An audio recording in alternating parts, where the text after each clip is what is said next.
Chapter 113 Saito-sensei. Geto pulled the comforter tight around him. He listened to Gojo hum happily in the shower. Gojo had made Geto a promise of a life not circumscribed by Jujutsu society. Geto could see the light and hope in Gojo's eyes when he held him last night, believing every single one of his own words. He'd been floating on air since, giddy and hyper, randomly pulling Geto in for hugs or kisses. That night, Gojo had been the insatiable one, making love to Geto all night until he finally surrendered, blushing when he had to say their safe word. He listened to Gojo rummage around the bathroom drawers, still humming. He should have been the moon to Gojo's sun, each sharing the sky and bringing their own unique light to the world. But the longer he sat with Gojo's promise ringing in his ears, the more it wrenched at his heart.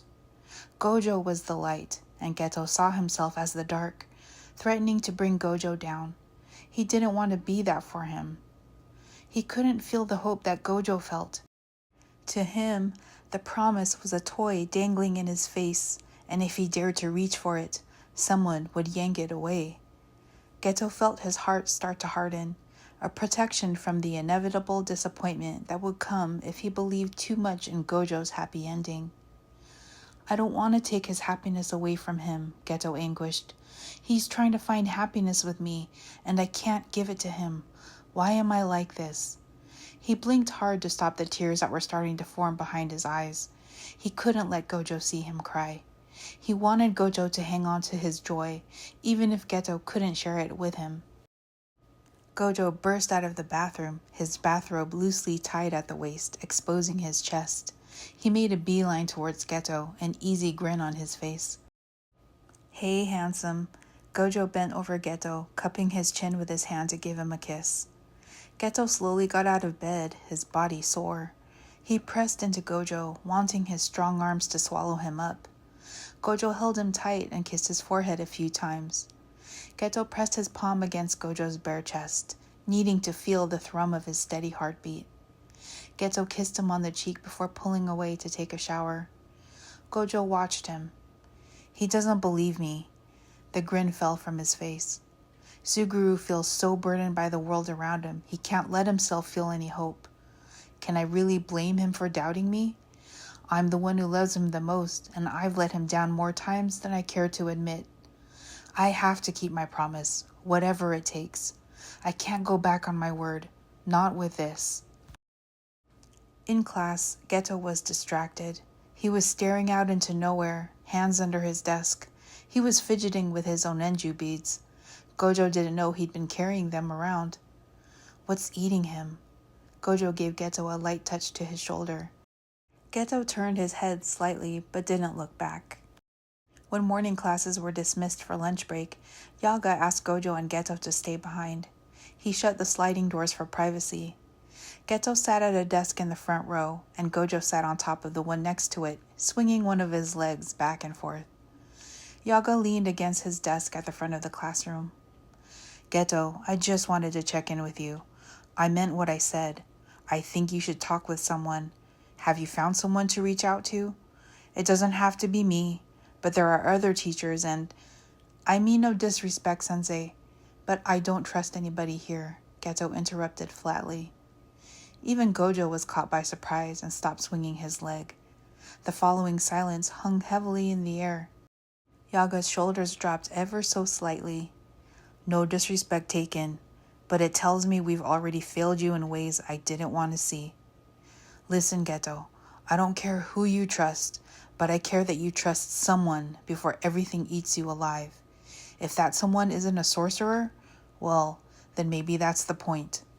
Yaga grabbed a portfolio off his desk and left the room, leaving the sliding doors open again. Geto looked down at the scratched and dented surface of the desk. He felt Gojo's hand on his shoulder. Suguru?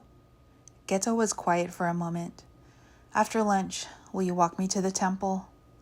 Gojo understood his intent. Sure, Suguru, of course. They ate sandwiches and drank strawberry-flavored milk at a nearby convenience store, crammed into one of those tiny two-seaters in the back by their microwaves.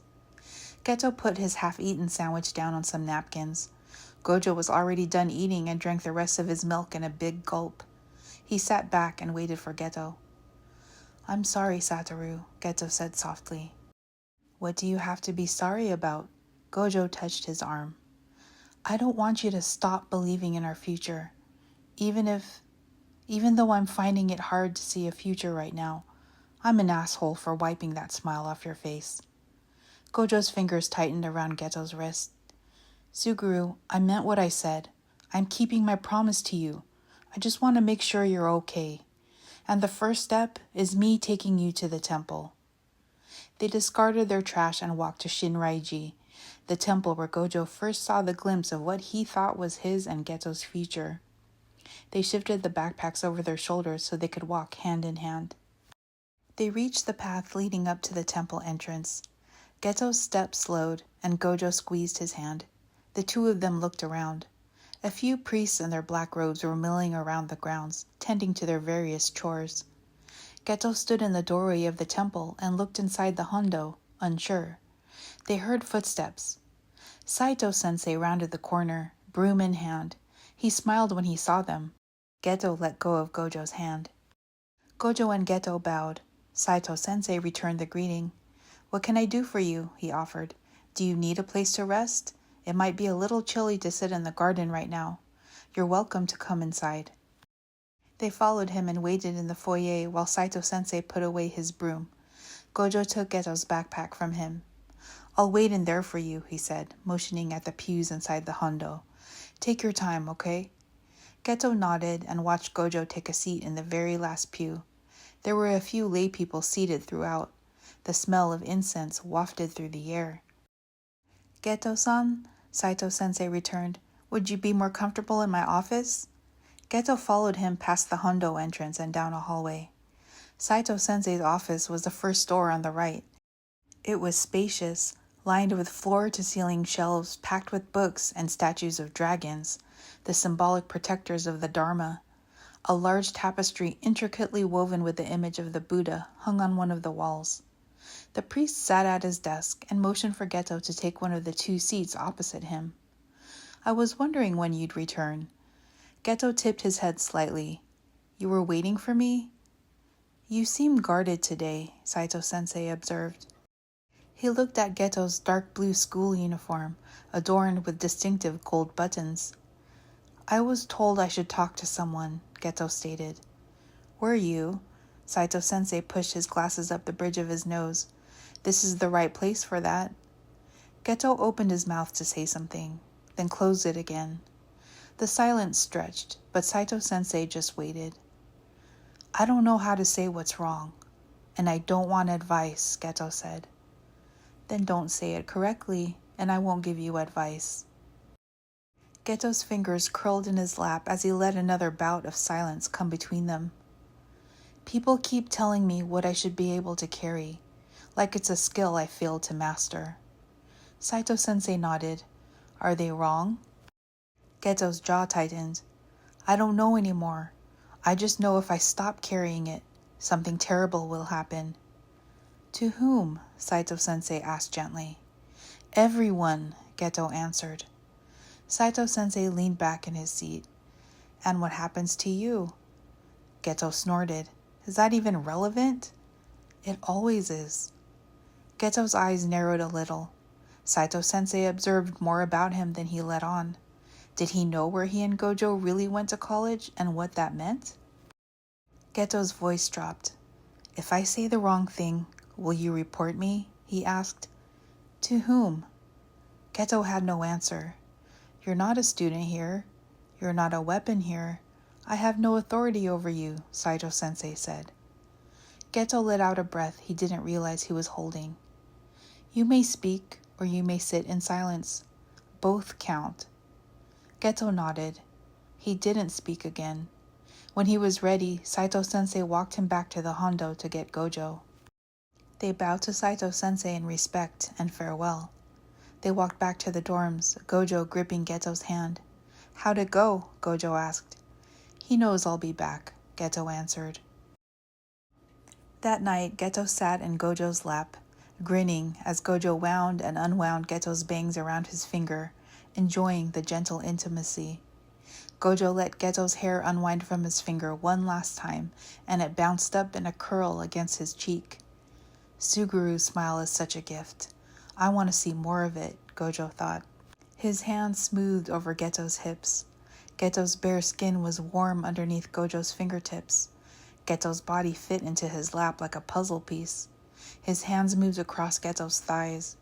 He felt Geto's erection harden in his boxer briefs. Geto blushed.